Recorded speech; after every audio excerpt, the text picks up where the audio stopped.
Assalamualaikum warahmatullahi wabarakatuh. Halo teman-teman, apa kabar kalian hari ini? Semoga tetap semangat dalam melakukan aktivitas. Baik teman-teman, perkenalkan kami dari mahasiswa Universitas Negeri Gorontalo jurusan Kimia, program studi pendidikan kimia, semester 2 angkatan 2020. Nah, sebelumnya kami akan memperkenalkan nama kami. Yang pertama Nama saya Sufrianto Ibrahim, saya dari kelas B Pendidikan Kimia, dan teman saya yaitu Anggriani Husain dari kelas B Pendidikan Kimia. Ya, baik, teman saya atas nama Anggriani Husain. Baik teman-teman, kami akan mempresentasikan PowerPoint yang telah kami buat, yaitu mengenai materi asidi alkalimetri. Teman-teman sekalian, asidi alkalimetri sudah tidak asing lagi bagi kita, khususnya mahasiswa di jurusan kimia. Nah, di mana asidi sendiri merupakan penetapan kadar secara kuantitatif terhadap senyawa-senyawa yang bersifat massa dengan menggunakan baku asam. Nah, kemudian untuk alkali sendiri yaitu merupakan penetapan kadar senyawa-senyawa yang bersifat asam dengan menggunakan baku basa.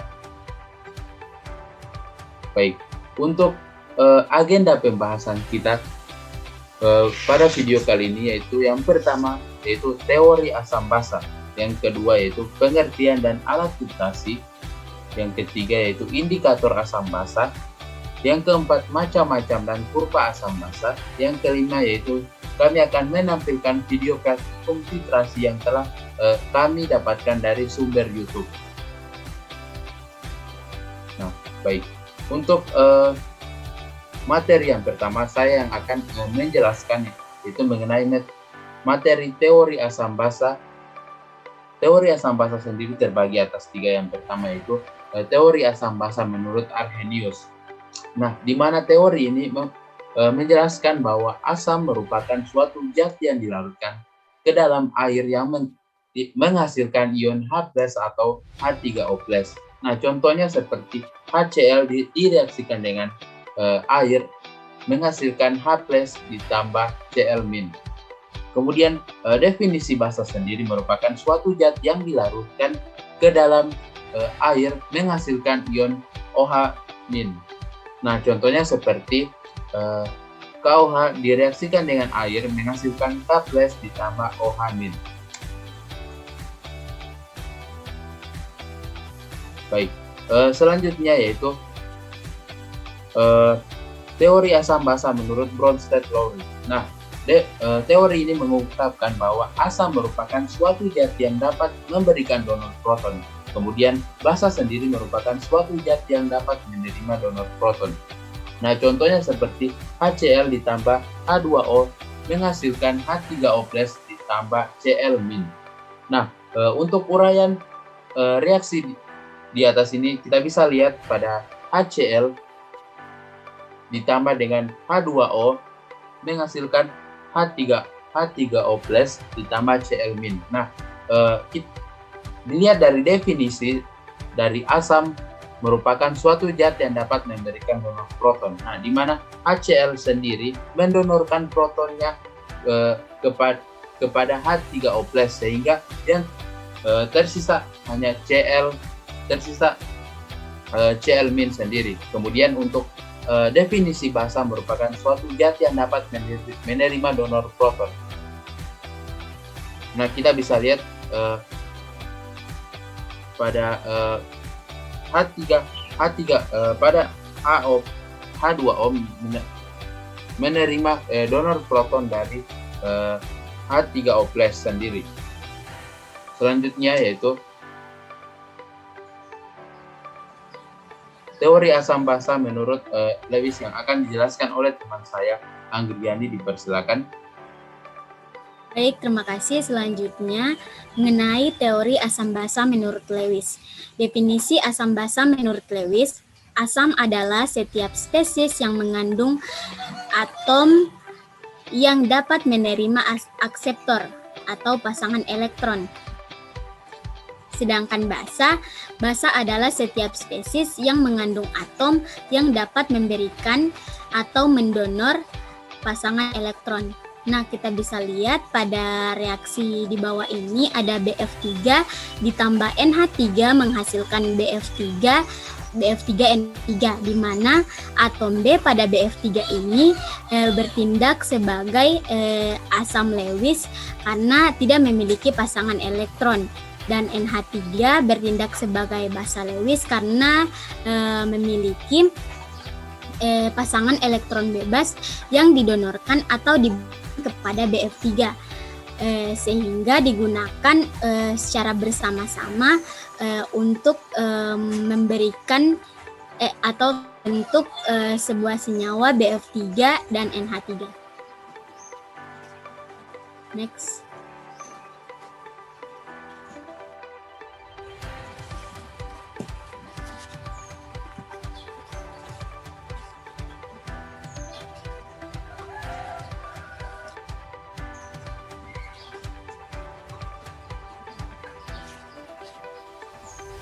Selanjutnya kita akan membahas tentang titrasi.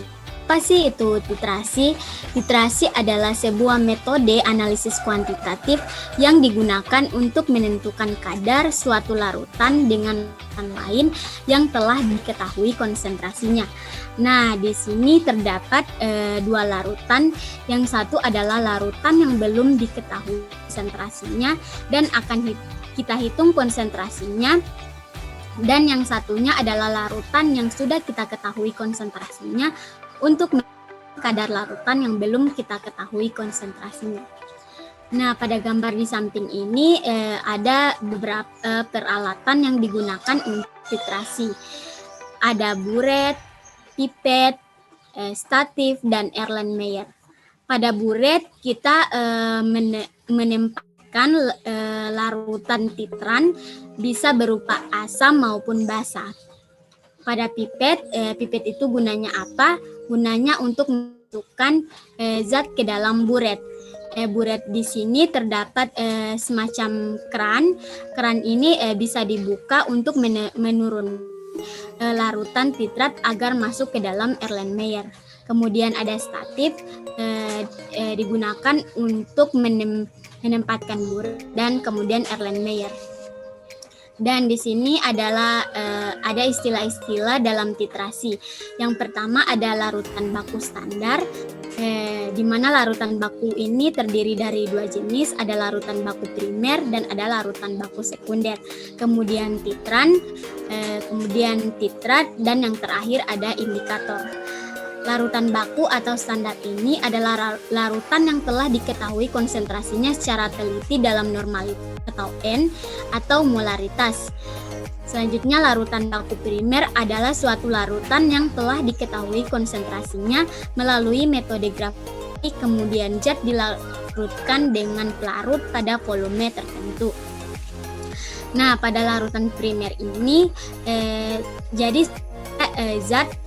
lalu zatnya ini ditentukan kadarnya melalui gravimetri, kemudian dilarutkan pada volume tertentu. Larutan baku sekunder. Larutan baku sekunder ini adalah suatu larutan di mana konsentrasinya ditentukan dengan jalan pembakuan menggunakan primer melalui titrimetri. Pada larutan baku sekunder ini biasanya merupakan larutan titran yang kita masukkan ke dalam buret. Kemudian larutan titrat adalah larutan baku primer yang biasanya ada dalam Erlenmeyer. Kemudian yang terakhir indikator. Indikator adalah zat yang ditambahkan ke dalam Erlenmeyer untuk menandai titik akhir titrasi dengan adanya perubahan warna. Next.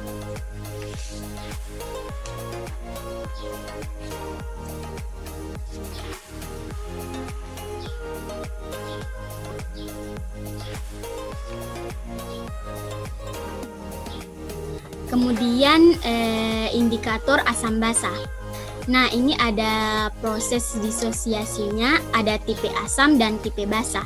Pada tipe asam ini ada H plus indikator ditambah air atau H2O terdisosiasi menjadi H3O plus ditambah indikator, dan perubahan warnanya dari warna X ke warna Y. Kemudian tipe basa, di mana ada indikator OH terdisosiasi menjadi indikator plus ditambah OH- dan warnanya dari warna X ke warna Y. Di mana catatan di sini ada warna X dan warna Y harus berbeda atau salah satu tidak berwarna. Nah, kemudian di sini ada daftar indikator asam basa. Contoh-contoh dari indikator asam basa ada biru timol, kuning metil, jingga metil, dan selanjutnya teman-teman bisa lihat pada slide PPT-nya. Dan di sini yang paling sederhana itu ada kertas lakmus. Kemudian pada pH-nya, rentang pH-nya bisa teman-teman lihat di sini. Jadi misalnya jika saya menentukan efikasi asam, berarti saya pakai rentang pH dari asam itu sendiri. Demikian pula pada basa. Selanjutnya ini contoh-contoh dari perubahan warnanya. Ada metil violet dari pH 1 sampai 11 kita bisa lihat pada perubahan warnanya. Kemudian ada fenolftalin yang semula pada pH rentang asam dia tidak berwarna, tetapi pada kelebihan basa dia akan berwarna menjadi warna pink atau merah muda. Ini biasanya digunakan untuk identifikasi asam. Next.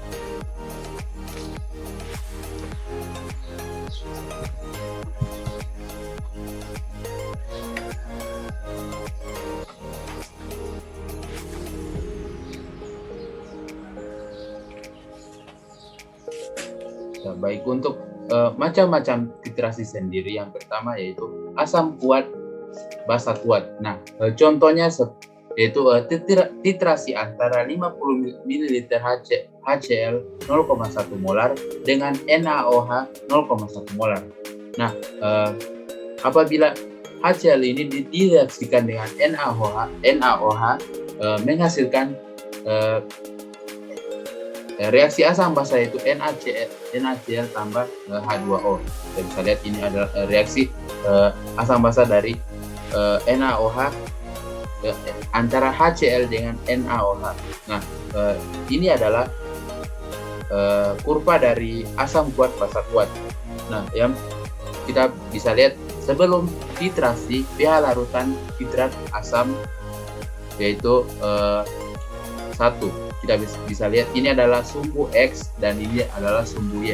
Nah, sumbu X sendiri merupakan volume dari NaOH sendiri. Nah, NaOH merupakan titran, dianggap sebagai titran yang terdapat pada buret. Kemudian untuk titrat sendiri yaitu pada titrat sendiri yaitu HCl yang berada pada tabung Erlenmeyer. Nah, ini adalah pH dari titrat itu sendiri. Kemudian saat titrasi mulai dilakukan, pH naik seiring bertambahnya volume NaOH yang ditambahkan. Kita bisa lihat volume NaOH sudah mulai ditambahkan. Nah, pH naik tapi masih bersifat asam karena HCl sendiri berlebih dan NaOH yang diteteskan akan habis.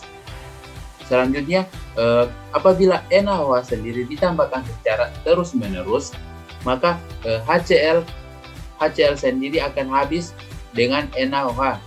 Nah, ini akan dan di dalamnya itu akan hanya ada garam NaCl dan air sendiri. Nah, garam NaCl dan air berasal dari asam kuat dan basa kuat, sehingga akan terbentuk yaitu garam NaCl yang tidak terhidrolisis sehingga pH-nya netral yaitu 7. Nah, kemudian setelah tetes demi tetes ditambahkan NaOH, maka penambahan NaOH menyebabkan larutan bersifat basa. Nah, ini kita bisa lihat dari titik ekivalen sendiri. Apabila larutan NaOH ditambahkan secara terus-menerus melebihi titik ekivalen, maka akan bersifat basa. Kita bisa lihat pH-nya bisa naik di atas dari 7. Nah, untuk trayek sendiri kita bisa lihat trayek pH indikator metil merah berada pada kisaran 4,2 sampai dengan 6,3. Kemudian untuk trayek pH indikator fenoktalin ada pada 8,3 sampai dengan 10. Selanjutnya untuk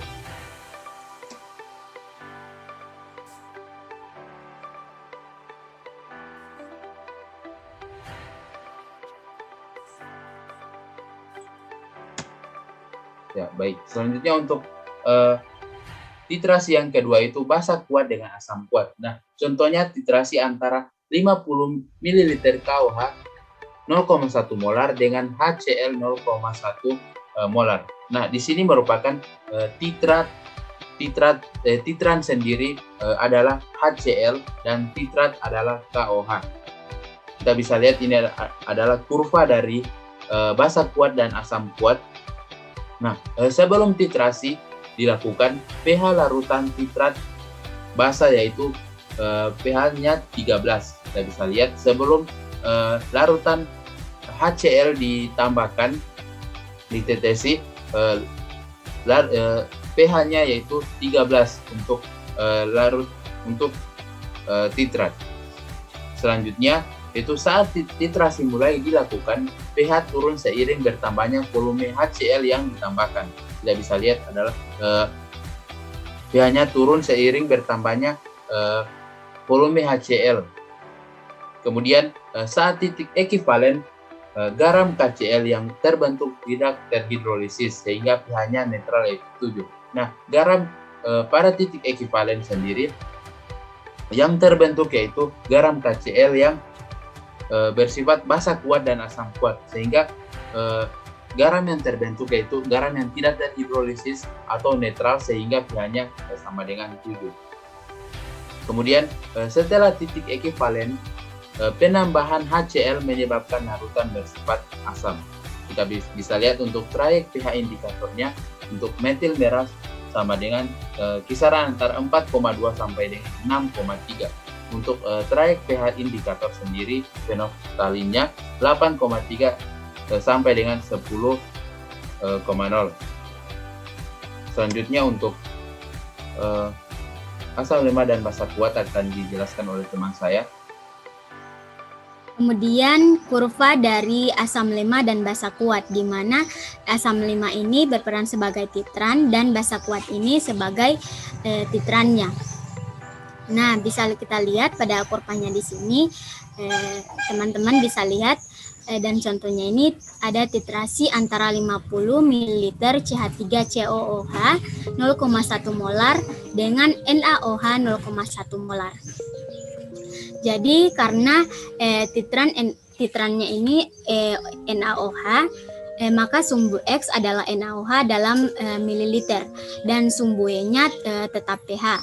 Maka reaksinya menjadi CH3COOH ditambah NaOH menghasilkan CH3COONa ditambah H2O. Nah, sebelum titrasi atau NaOH ini sebelum diteteskan pada buret, pH larutan titrat sekitar 3. Dia bersifat asam meskipun tidak serendah asam kuat. Nah, kemudian ketika NaOH ini mulai ditetesi, maka pH-nya akan naik. pH akan naik seiring bertambahnya volume NaOH yang ditambahnya sangat landai karena di sini terbentuk larutan penyangga. Nah, di sini perubahan pH-nya sangat landai atau susah karena terbentuk larutan penyangga, di mana kan larutan penyangga itu adalah larutan yang dapat mempertahankan pH. Jadi pH-nya hanya berubah kecil signifikan tetapi tetap naik. Kemudian pada saat CH3COOH dan NaOH-nya habis, titik ekivalen terbentuk garam CH3COONa. Nah, seperti yang kita ketahui, CH3COONa ini berasal dari asam lemak dan basa kuat.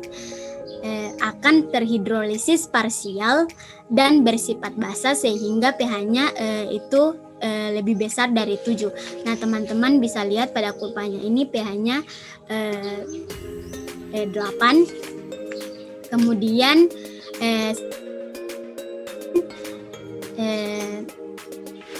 penambahan NaOH menyebabkan larutan bersifat basa. Di sini jika kalian lihat trayek pH indikator fenolftalin dia sekitar 8,3 sampai 10, dan trayek untuk pH indikator metil merah itu sekitar 4,2 sampai 6,3. Sehingga indikator fenolftalin lebih cocok untuk titrasi asam lemah dengan basa kuat karena lebih dekat dengan titik ekivalen. Selanjutnya,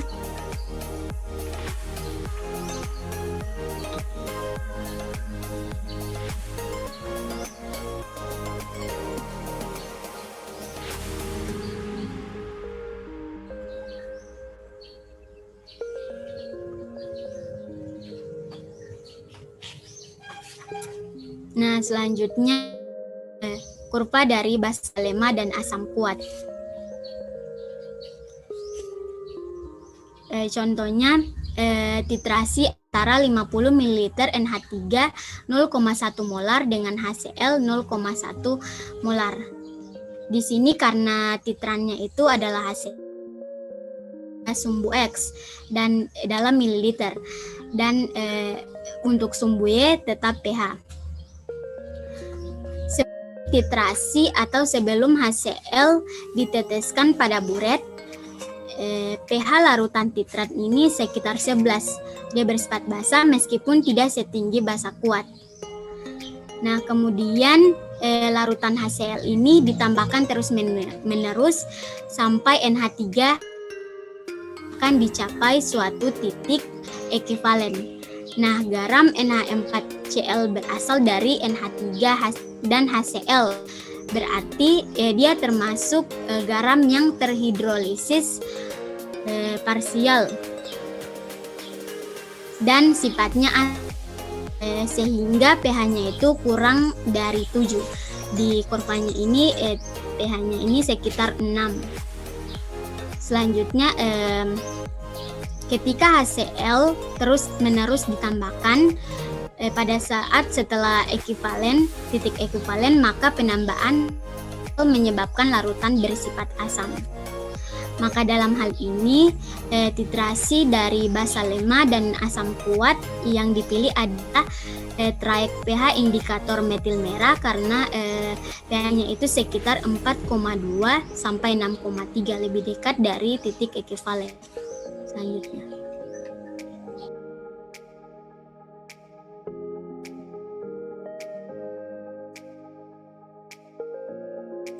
ya baik, untuk video praktikum titrasi ini sendiri kami mendapatkan sumber, atau kami mengambil sumber dari YouTube sendiri. Nah, untuk teman-teman mungkin bisa mengecek video itu sendiri di laman YouTube. Ini adalah link yang video yang kami masukkan di PowerPoint kami. Mari kita sama-sama melihat. Nah,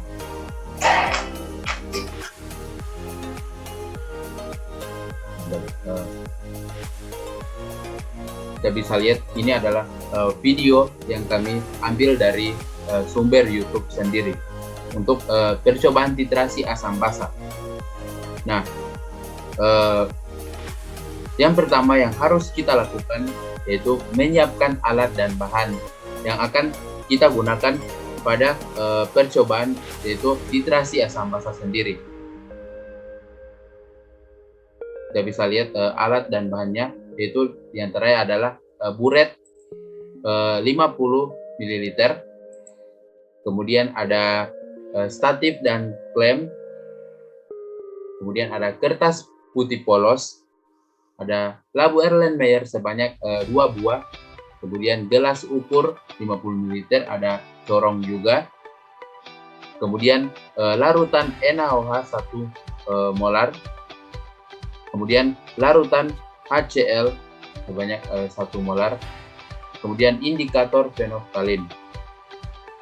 Nah, Untuk prosedur percobaan yang pertama yaitu kita pasangkan buret pada klem dan pastikan untuk buret sendiri terpasang dengan kuat dan diatur ketinggiannya. Selanjutnya itu taruh kertas putih polos di dasar statif. Kemudian dimasukkan 15 ml HCl 1 molar ke dalam labu Erlenmeyer 1 dan 2. Kita bisa lihat untuk percobaan pada video ini dimasukkan 15 ml HCl ke dalam labu Erlenmeyer.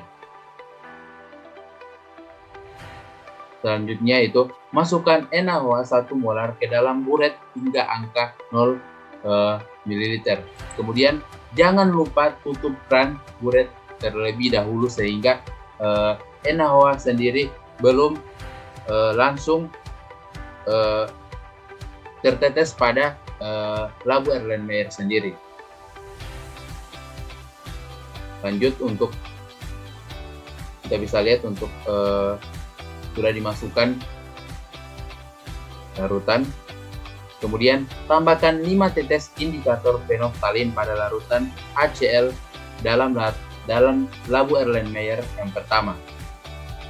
Jangan lupa. Kemudian dibuka keran.